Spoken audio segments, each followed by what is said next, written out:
नमस्कार मेरे प्यारे भाइयों, मेरे परमात्मा के प्यारे जीव हंसों। मैं बंदी छोड़ से यही अरदास करता हूं कि आप सब मेरे भाइयों का विवेक पहले से ज्यादा और ज्यादा से ज्यादा बढ़ता ही जाए और ऐसी कोई दुविधा ना रहे जो मेरे भाइयों को 1% भी दुविधा में डाल पाए। एक एक राज ऐसे खुलते चले जाएं, एक एक वाणी ऐसी समझ में आती चली जाए कि कोई भी संशय नाम की चीज ही ना बचे। मैं बस यही अरदास करता हूं मालिक से। और ये जितने भी काल के दूत हैं, ये जितने भी अधूरे गुरु हैं, इनके षड्यंत्र को आप अच्छी तरह समझ जाओ। एक एक चीज को पूरी तरह समझ जाओ कि कहां पे ये आपको फंसाते हैं, कहां पे ये आपके सामने अज्ञान पेश करके आपको भरमा देते हैं। हर चीज क्लियर होती चली जाएगी अगर आप हमारे सत्संग पूरे ध्यान से, पूरी एकाग्रता से सुनना शुरू कर देंगे तो। और जो मेरे भाई अभी नए जुड़ रहे हैं हमारे चैनल से, उनको मैं अरदास करता हूं कि आप हमारे सत्संग 1 नंबर से स्टार्ट करें और ऊपर की तरफ बढ़ते चले जाएं। 1 के बाद 2, 2 के बाद 3, 3 के बाद 4, 5, 6 करते हुए सारे सत्संगों को गहराई से समझें। क्या बताया जा रहा है, क्या समझाया जा रहा है। एक एक चीज पे निर्णय लें कि क्या सही बताया जा रहा है या गलत बताया जा रहा है। ये आपने ही निर्णय लेना है मेरे भाई, क्योंकि कोई भी सत्संग करने वाला कभी नहीं बोलता कि मैं गलत हूं।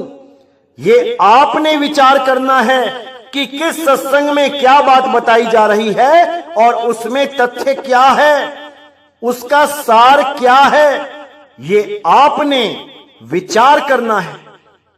इसलिए मेरे भाइयों, मैं बार बार यही कहता हूं कि गुरु कोई भी बुरा नहीं है, गुरु कोई भी गलत नहीं है, कुछ ना कुछ वो दे ही रहा है। लेकिन गुरु अधूरा और पूरा होता है।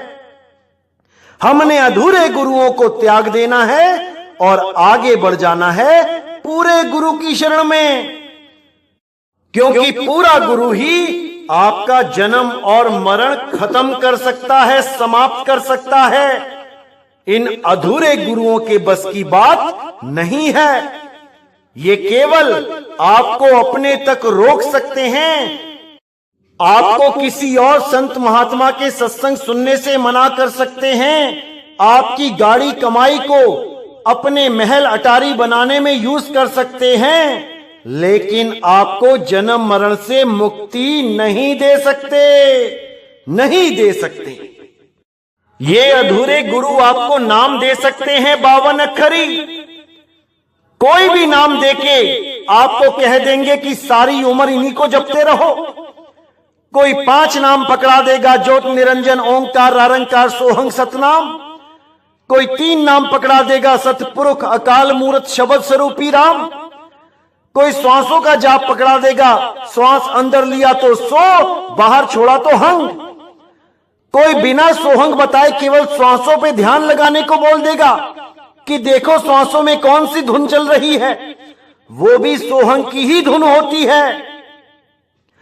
कोई आपको मैं कौन हूं का जाप दे देगा, कोई आपको मैं आत्मा हूं का जाप दे देगा, कोई आपको ओम सोहंग का जाप दे देगा। श्वास अंदर गई तो सोहंग और बाहर छोड़ी तो ओम, इसी को सतनाम बता के पेश कर देगा। कोई आपको सारनाम के नाम पे ओम सोहम सत कबीर दे देगा और उसके बाद सार शब्द का भी पर्चा भरवा लेगा कि सार शब्द भी मिलेगा। 3 बार में नाम देते देते 4था नाम भी देने लग जाएंगे। ऐसे अधूरे गुरुओं को तत्काल त्याग देना चाहिए मेरे भाइयों, तत्काल त्याग देना चाहिए। और क्या करना चाहिए? सच्चे गुरु की खोज करनी चाहिए। लेकिन उसकी पहचान क्या है? अरे सोई गुरु पूरा कहाए, जो 2 अक्षर का भेद बताए। एक छुड़ाए एक लखाए, तब प्राणी निज घर को जाए। मदन साहिब ने बिल्कुल क्लियर कर दिया कि उस गुरु की शरण में जाओ जो 2 अक्षर का भेद बताए। अब बहुत से लोग समझते हैं कि 52 अक्षरों को यानी का खा गा को छुड़वा के वो गुरु आ अक्षर दे देता है। गले से निकलने वाली जो आवाज है आ, इसी को सार शब्द घोषित कर देते हैं कई लोग और कहते हैं ये आवाज, ये अक्षर इन 52 अक्षरों में रमा हुआ है, यही सार शब्द है। अरे नहीं भाई, ये काल का मंत्र है, काल का नाम है, काल का अक्षर है। इसीलिए गीता में बोला गया कि हे अर्जुन, मैं ही अकार हूं, मैं 52 अक्षरों को पैदा करता हूं और 52 अक्षरों को लय भी कर देता हूं। मैं ही अकार हूं और मैं ही काल हूं। लेकिन इन लोगों को यह समझ में नहीं आएगा। अगर ये आ ही अक्षर है तो भाई ये आ को किसने पैदा किया, इस पे कोई विचार क्यों नहीं करता? 52 अक्षर को छोड़ के अगर आ अक्षर पे आते हो तो आ अक्षर तो 52 अक्षरों को पैदा करने वाला अक्षर है और वो अक्षर आत्मा के द्वारा उत्पन्न होता है, वो आत्मा के द्वारा उत्पन्न किया जाता है और जो उत्पन्न होता है एक दिन उसका नाश भी हो जाता है। ये आदि अक्षर नहीं है। अरे उस अक्षर की बात करो जिसको कोई ना तो उत्पन्न कर सकता है और ना ही उसका कोई नाश कर सकता है, वो है आदि अक्षर। अरे 52 आखर जीव आधारा, आदि अक्षर जीव्या से न्यारा। ताही को सत सिमरण कहिए, सिमर सिमर नर उतरो पारा। अरे होठ कंठ लागे नहीं, जीव्या नहीं उच्चार, और गुप्त वस्तु को जो लखे सो है हंस हमार। अब कई लोग कहते हैं कि देखो जब हम आ बोलते हैं तो जीभ नहीं लगती। अरे भाई कंठ तो लगता है और जैसे हम आ बोलते हैं वैसे ही हम हा भी बोल सकते हैं। हा बोलने में भी जीभ नहीं लगती, तो क्या उसको सार शब्द मान लें? अरे ये बोलने की चीज ही नहीं है सार शब्द। कौन बोल सकता है उसको? कोई नहीं बोल सकता। इसलिए बोला जो मुख होए जीव 10 लाखा, तो कोई आन महंथो बाखा। अगर मुंह में 10 लाख जीवे हो तब जाके कोई उसका कण मात्र बोल पाएगा, लेकिन वो भी नहीं बोल सकता क्योंकि पहले 10 लाख जीवे तो लेके आओ। सांकेतिक रूप में उसको भी मना कर दिया गया है कि कोई बोल ही नहीं सकता। वो कहन सुनन से न्यारा है, वो बोलन लिखन से न्यारा है। अरे 52 आखर लेख राम रंग होरी हो, वो आखरिया में ना ही राम रंग होरी हो। कागज कलम कलेस राम रंग होरी हो, वो रहे शेष का शेष राम रंग होरी हो। ये 52 अक्षरों में नहीं लिखा जा सकता। जो बहुत से लोग आ लिख के भेजते रहते हैं एक दूसरे को, कुछ लोग झंडों पे आ लिख देते हैं। अरे ये ब्रह्म है, ब्रह्म, ये पार ब्रह्म नहीं है। इसको अच्छी तरह समझ जाओ। अरे ब्रह्म बड़ा की जहां से आया और वेद बड़ा की जिन निर्माया। ई मन बड़ा की जेही मन माना, राम बड़ा की राम ही जाना। बीजक की वाणी है, अच्छी तरह समझो क्या कहना चाह रहे हैं बंदी छोड़। ये जन्म आपको केवल और केवल मृत्यु और जन्म को खत्म करने के लिए मिला है। अगर आपने विचार नहीं किया, अगर आपने विवेक नहीं लगाया, तो मेरे भाई 1,84 में जाना पड़ेगा। और दोबारा पता नहीं कब इंसान जन्म मिले, कुछ नहीं पता। इसलिए पूरा विवेक लगा दो, पूरा विचार करो क्या बताया जा रहा है, और बिना पक्षपात किए सत्य को स्वीकार करो। क्योंकि अगर पक्षपात कर लिया मेरे भाई, तो समझ लो कि तुमने अपनी आत्मा का कल्याण होने से रोक दिया। क्योंकि जहां पे पक्षपात होता है वहां केवल अन्याय ही होता है।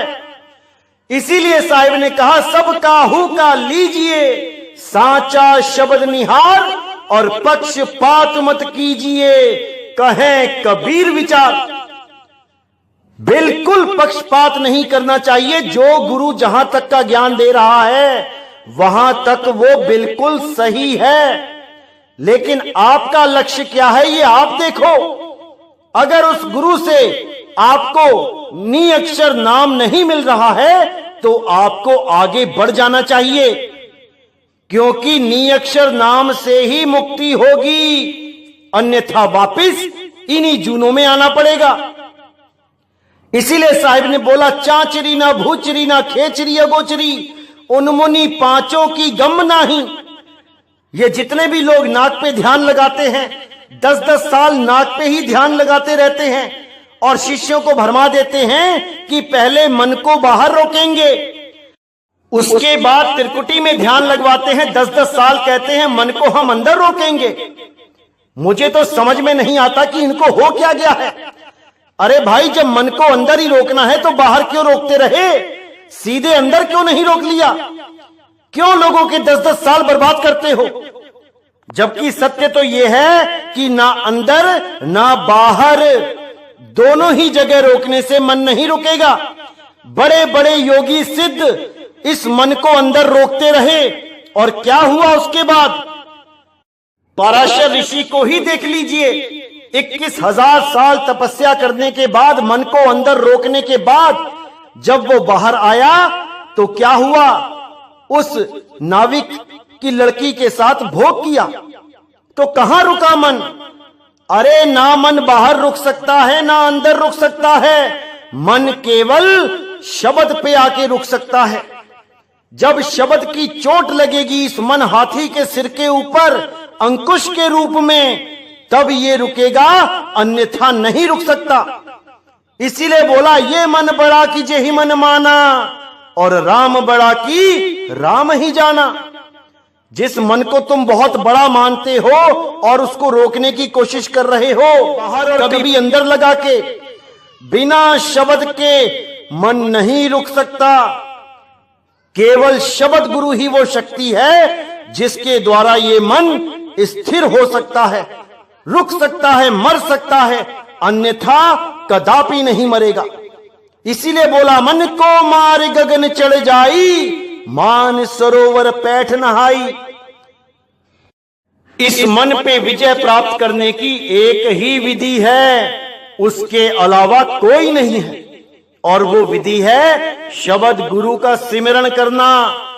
जब आप शब्द गुरु से प्रेम करते हो, पूरी लगन से उसको याद करते हो, तब शब्द गुरु ऐसी दया करता है कि आपका मन स्थिर होने लग जाता है, और आप धीरे धीरे धीरे इस मन पे विजय प्राप्त करने लग जाते हो। अन्यथा इसके अलावा कोई रास्ता ही नहीं है। चाहे कितने ही बड़े ऋषि मुनि क्यों ना बन जाओ, महर्षि बन जाओ, इस मन को कोई नहीं हरा सकता, कोई नहीं हरा सकता।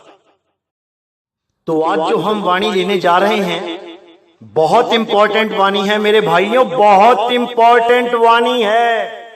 अगर आपने इस वाणी को सही से समझ लिया तो मेरे भाई सब भ्रम खत्म हो जाएंगे और आपको सही मार्गदर्शन मिलेगा, सही रास्ते का पता चलेगा। क्योंकि बहुत से काल के दूतों ने इस वाणी को अपने मन मुताबिक खोला और जीवों को बहुत ज्यादा उलझा दिया। आज इस वाणी का निबेड़ा करेंगे, और ये वाणी आपको कहीं भी दिखाई देती है, आप अच्छी तरह देखना कि वो भाई कैसे इस वाणी के अर्थ का अनर्थ कर रहा है और जीवों को अपने जाल में फंसा रहा है। अपने सोहंग के जाल में फंसा रहा है, क्योंकि ये भाई सोहंग का ही जाप जपवाता है, इसी अजपा जाप में उलझा देता है और उसके बाद काल के मुंह तक छोड़ के आता है। इस भाई से नाम लेने वाले लोग मेंटल हॉस्पिटल तक पहुंच गए हैं, लेकिन ये भाई अपनी करतूतों से बाज नहीं आ रहा है, अभी भी लोगों को भरमाने में लगा है। और जो लोग हॉस्पिटल पहुंच गए उनका नंबर तक ब्लॉक कर दिया इसने। वो भाई मुझसे शिकायत करते हैं तो मुझे तरस आता है उन लोगों पे भी जो इसके जाल में उलझ रहे हैं। लेकिन मेरे भाइयों, आपने पूरे विवेक के द्वारा इसको पकड़ लेना है, क्योंकि इस काल के दूत का नाम भी विवेक ही है। आपने पूरे विवेक से इसका सामना करना है। तो आइए देखते हैं क्या कहती है वाणी। सुरत सोहंगम शब्द है, एक टक सुमिरो संतों जम होए बलहीन। यानी सुरत सोहंगम शब्द है, यानी जब सुरत शब्द में लग जाती है और जो तू सोहम अवस्था प्राप्त हो जाती है, और एक टक सुमिरो, एक टक यानी कि लगातार एक रस होके जब उसका सिमरण करते हैं, बिना बिल्कुल भी इधर उधर होए, यानी एक टक लगातार एक जगह पे सूरत रख के, कहां पे? शब्द पे। जब सूरत शब्द को पूरी तरह से प्राप्त करके लीन हो जाती है, तब जम होए बलहीन, तब ये काल मुरझा जाता है और ये कुछ नहीं कर पाता, इसका जोर नहीं चलता है और ये अपनी हार मान लेता है। लेकिन कब मानता है? जब जो तू सोहम की स्थिति हो जाती है और उसी को सोहम बोला जाता है। लेकिन ये अधूरे गुरु इस भेद को नहीं जानते, ये सोहम सोहम जपवाने लग जाते हैं, कोई सोहंग सोहंग जपवाने लग जाता है, लेकिन इसके भेद को नहीं जान पाते। तो कहते हैं सोहंग शब्द निज साच है, जपो अजपा जाप, कहें कबीर धर्मदासो, देखो अगम अगाध। कि सोहंग शब्द निज साच है, यानी तुम्हारा निज स्वरूप, तुम्हारी सांच, तुम्हारी असलियत वो सोहंग है, ना कि तुम्हारी ये सांस को सोहंग बोला है कि तुम इसको जपते रहो सोहंग सोहंग। ऐसा बिल्कुल नहीं है।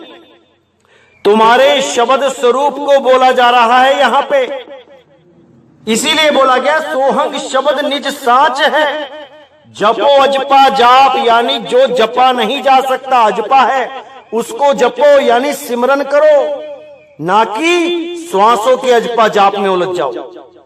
कहें कबीर धर्मदासों, देखो अगम अगाध, कि हे धर्मदास अपने स्वरूप को जान के तो देख, फिर देख कि अगम अगाध वो कैसा परमात्मा दिखाई देता है, क्या अनुभव होता है। जिसके लिए गरीबदास जी ने अपने ग्रंथ में लिखा, झांकी देख कबीर की और नानक की तीवा, वह सिखन के गल पड़ी कौन छुड़ावेता। यानी वो कबीर यानी कि आत्म ज्ञान, उस आत्म ज्ञान को जब नानक साहब ने प्रकट कर लिया, तब उनके मुख से वह गुरु निकला। वही चीज जब हम प्राप्त करेंगे तो हम भी सोहंग अवस्था को प्राप्त कर लेंगे, जो सार अवस्था है, ना कि सोहंग सोहंग जप के मिथ्या जन्म गवाएंगे। अरे जो जन होंगे जौहरी, रतन लेंगे बिलगाए, सोहंग सोहंग जपी मुआ, मिथ्या जन्म गवाए। तो आगे कहते हैं सोहंग शब्द निज साच है, गही राखो तुम पास, सोहंग शब्द में मुक्त में सत्य मानो धर्मदास। यहां पे होना चाहिए सोहंग शब्द में मुक्ति है, सत्य मानो धर्मदास। अब किस सोहंग से मुक्ति है ये जानना पड़ेगा। एक सोहंग अजपा जाप है, श्वासों का अजपा जाप, और एक सोहंग है सार, तुम्हारा सत्य स्वरूप। उसको जानने से मुक्ति होगी, ना कि सोहंग सोहंग जपने से। अरे सोहंग में थे ध्रुव पर लादा, ओहम सोहम वाद विवादा। ध्रुव प्रहलाद भी सोहंग सोहंग का जाप करते थे, लेकिन वो भी मुक्त नहीं हो पाए। ध्रुव तारा बन के बैठ गए इसी प्रकृति मंडल में। इसीलिए हमें सोहंग का जाप नहीं करना है, सोहंग की अवस्था को जानना है कि जो तू सोहम, कहां है वो अवस्था, उसको प्राप्त करना है।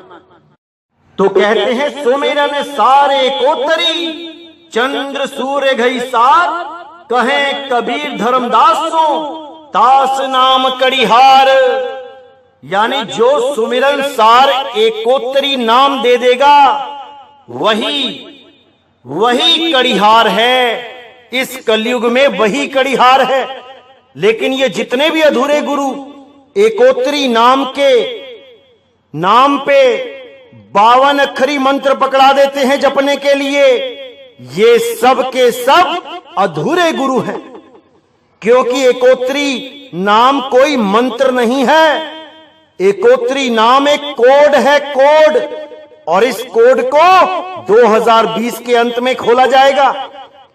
जब तक आप अपने गुरुओं से पूछो कि क्या है एकोत्तरी नाम, क्योंकि बिना एकोत्तरी नाम के कोई मुक्त नहीं हो सकता।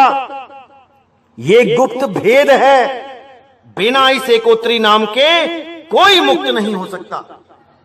तो कहते हैं ज्ञान गम में जाने जो पावे, भव सागर में धन्य गुरु कहावे। जो इस ज्ञान को जानता है और दूसरों को बता रहा है, वही भव सागर में धन्य गुरु कहला रहा है। उसके अलावा कोई गुरु नहीं है, कोई गुरु नहीं है। क्योंकि ये एकोत्तरी नाम बहुत से भी ज्यादा बहुत गुप्त है। कोई बिरला ही इसके भेद को जानता है, अन्यथा सबके सब 52 अक्षरी नाम देके ही जीवों को भरमा देते हैं। इन भाषाओं के नाम देके भ्रमित कर देते हैं। ऐसे गुरुओं से सावधान रहना है मेरे भाइयों, सावधान रहना है। तो अब आगे बताते हैं कि कैसे सोहंग के नाम पे इन अधूरे गुरुओं ने वाणी का अर्थ का अनर्थ करके जीवों को भरमा दिया। तो आइए देखते हैं अगली वाणी क्या कहती है।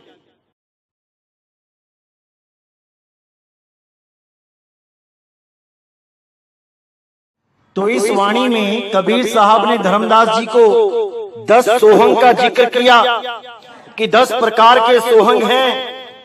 उनकी व्याख्या करी। तो क्या व्याख्या करी कि प्रथम पुरुष सोहंग, दूसरे सहज सोहंग, तीसरे इच्छा सोहंग, चौथे मूल सोहंग, पांचवें वोहंग सोहंग, छठे अचिंत सोहंग, सातवें अक्षर सोहंग, आठवां निरंजन माया सोहंग, नौवां ब्रह्मा विष्णु महेश सोहंग। इतना बोल के वो आगे शांत हो गए, चुप हो गए। उन्होंने 10वें सोहंग का जिक्र नहीं किया। क्यों नहीं किया? क्योंकि उन्हें पता था ये काल के दूत आएंगे और इस वाणी के साथ छेड़छाड़ करेंगे, भ्रमित करेंगे लोगों को वाणी का अर्थ का अनर्थ बता के। जैसे आप देख सकते हैं कुछ लोगों ने इस वाणी का अनर्थ कर दिया।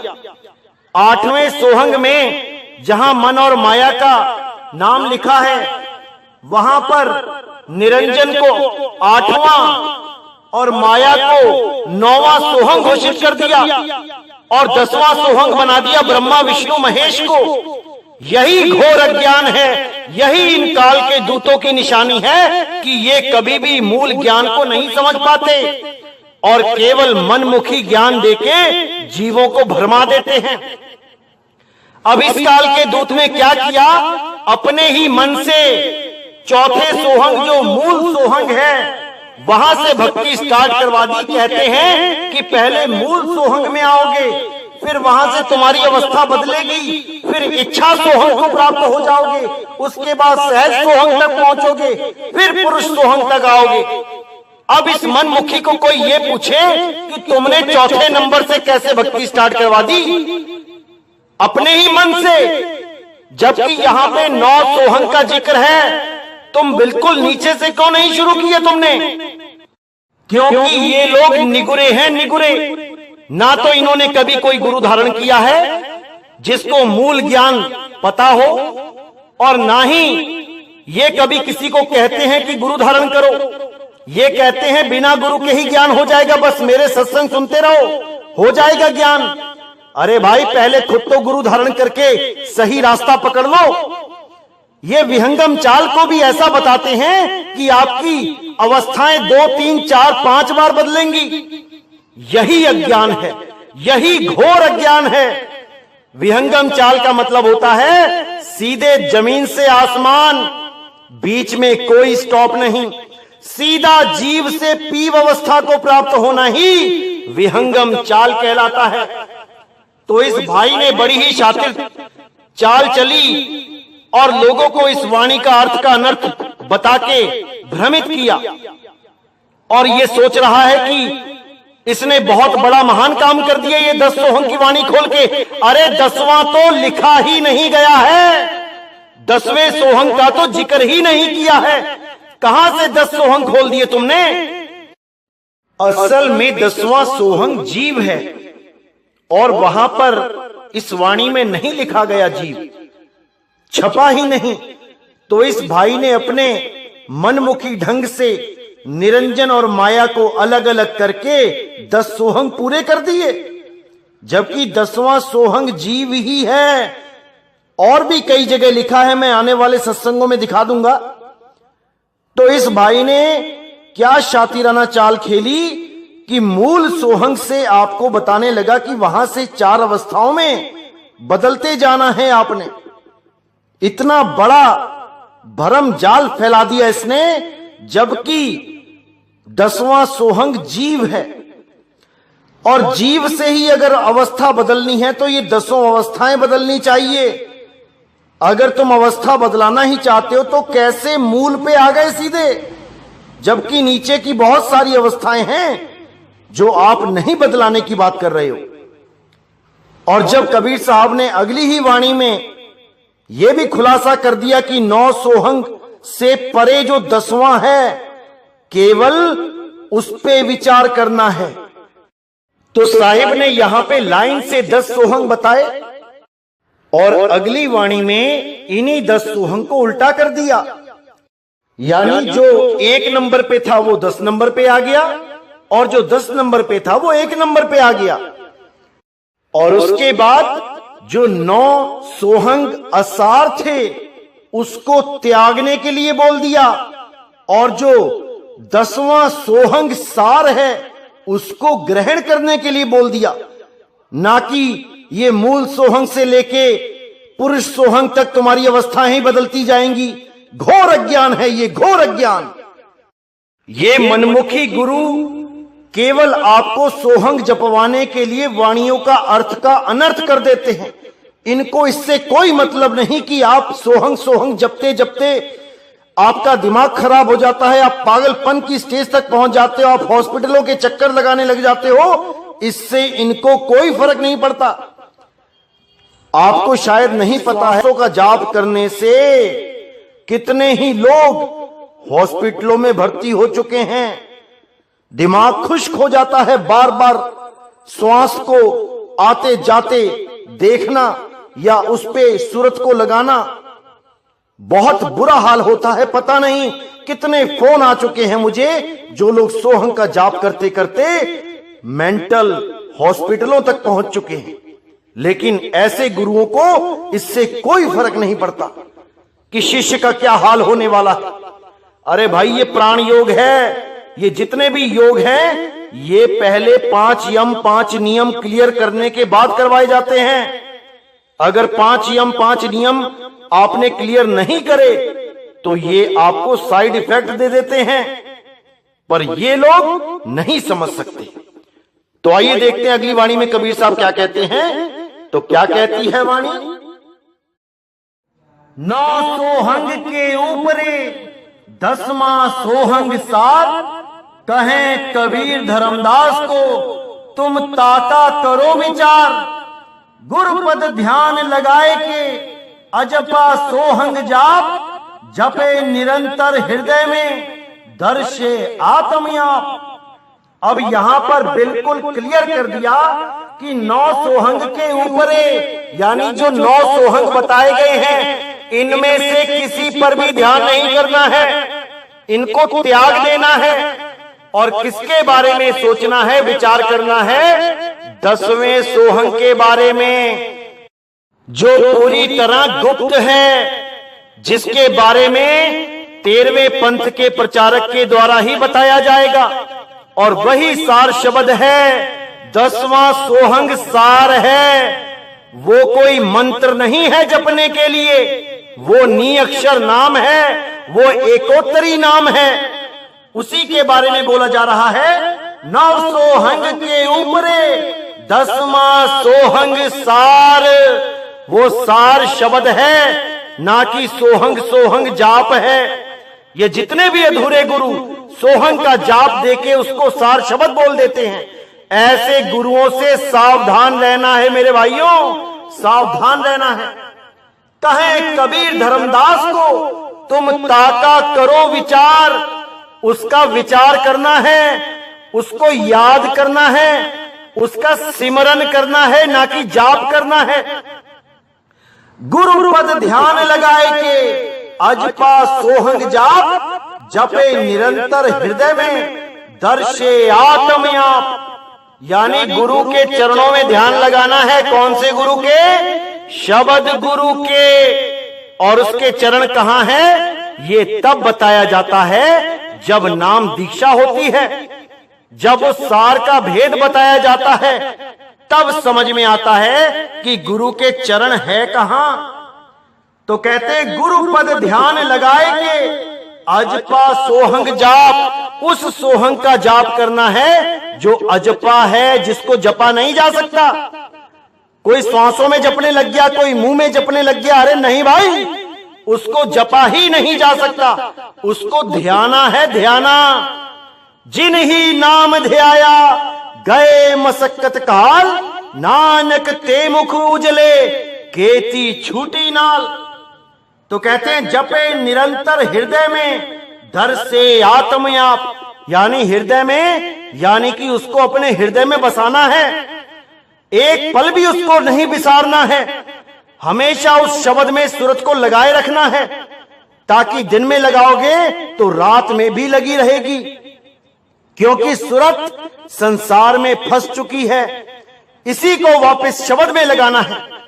अरे सूरत फंसी संसार में, तासे पर गई दूर, और सूरत बांध स्थिर करो, आठों पहर हुजूर। जब भेदी गुरु मिल जाता है तब सूरत को शब्द में लगाने का भेद भी प्राप्त हो जाता है, अन्यथा यह जीवन ऐसे ही बर्बाद हो जाता है और हाथ पल्ले कुछ नहीं रहता, फिर सीधे 84 में जाना पड़ता है। इसलिए मेरे भाइयों, मंत्रों की साधना कराने वाले गुरुओं के पास नहीं टिकना है, सार शब्द का भेद बताने वाले गुरु के पास जाना है। भेद बताने वाला भेदी गुरु ही आपको जन्म मरण से मुक्त कर सकता है, क्योंकि वो कोई मंत्र नाम नहीं देता, कोई जाप नहीं देता, वो सीधे वस्तु का लखाव कराता है और उस वस्तु से आपकी सूरत को जोड़ने की विधि बताता है। अरे वस्तु कहीं ढूंढे कहीं, कैसे लागे हाथ, और गुप्त वस्तु तब मिले जब भेदी लीजे साथ। अरे भेदी लीना साथ में, दीनी वस्तु लखाए, और कोटि जन्म का पंथ था, पल में पहुंचा जाए। एक पल में ही उस वस्तु का ज्ञान हो जाता है, बोध हो जाता है, और आपने कैसे उसका सिमरन करना है, ये भेद जान के आप उस वस्तु से जुड़ना शुरू हो जाते हो। और धीरे धीरे करके आपकी सूरत जब टिक जाती है, तब आप उस वस्तु को प्राप्त कर लेते हो। इसलिए मेरे भाई, भेदी गुरु की शरण में जाना चाहिए, ना कि इन मंत्र जाप कराने वाले गुरुओं के अधूरे ज्ञान में अटकना चाहिए। जन्म मरण खत्म करने का एक ही मौका है। अगर इस मौके को चूक गए मेरे भाई तो कभी भी दोबारा मौका नहीं मिलने वाला। जन्मों जन्मों के बाद ये मौका मिलेगा। इसलिए विचार कर लो, विवेक लगा लो, क्या करना है क्या नहीं करना है अच्छी तरह समझ लो, सोच लो। बार बार मौका नहीं मिलेगा। तो ऐसे ही अधूरे गुरुओं के लिए जो अपने शिष्यों का जीवन नाश कर देते हैं, मंत्रों की साधना करा के, जंत्रों की साधना करा के, जप तप व्रत करवा के, ये यज्ञ करवा के, ये व्रत ये तीर्थ करवा के सारी उम्र इसी में उलझा देते हैं, ऐसे गुरुओं के लिए कबीर साहब ने साफ बोला है, एक नाम को जान के और दूजा दे बहाए, जप तप व्रत तीर्थ नहीं सतगुरु चरण समाए। अरे झूठा गुरु अजगर बना, लख 84 जाए, सर्व संगत चींटी बनी तोड़ के खाए। तो मेरे भाइयों, नकली कड़िहार मत बनो। ये जितने भी गुरु बैठे हैं जो तंत्र मंत्र जंत्र देते हैं, ये नकली कड़िहार हैं। इन लोगों की वो दुर्गति होगी कि कोई इनको बचा नहीं पाएगा। इन लोगों को नरकों में वास मिलेगा, क्योंकि इतने जीवों का बुरा हाल करके चले जाएंगे ये लोग। लेकिन मेरे भाइयों, आपने पूरा विवेक जगा के पहले ही बच जाना है, ना कि इनके पीछे पीछे तुम भी नरकों में चले जाओ। परमात्मा ने बुद्धि दी है, विवेक दिया है, इसको लगा लो, अपने जीवन का कल्याण कर लो, कल्याण कर लो मेरे भाई। तो आज का सत्संग मैं यही समाप्त करता हूं और अगला सत्संग बहुत जल्दी आएगा। तब तक के लिए मुझे विदा करें। बोले सतगुरु बंदी छोड़ सतगुरु सत्य कबीर साहिब की सदा ही जय हो, सदा ही जय हो मेरे मालिक की साहिब बंदगी। सतना।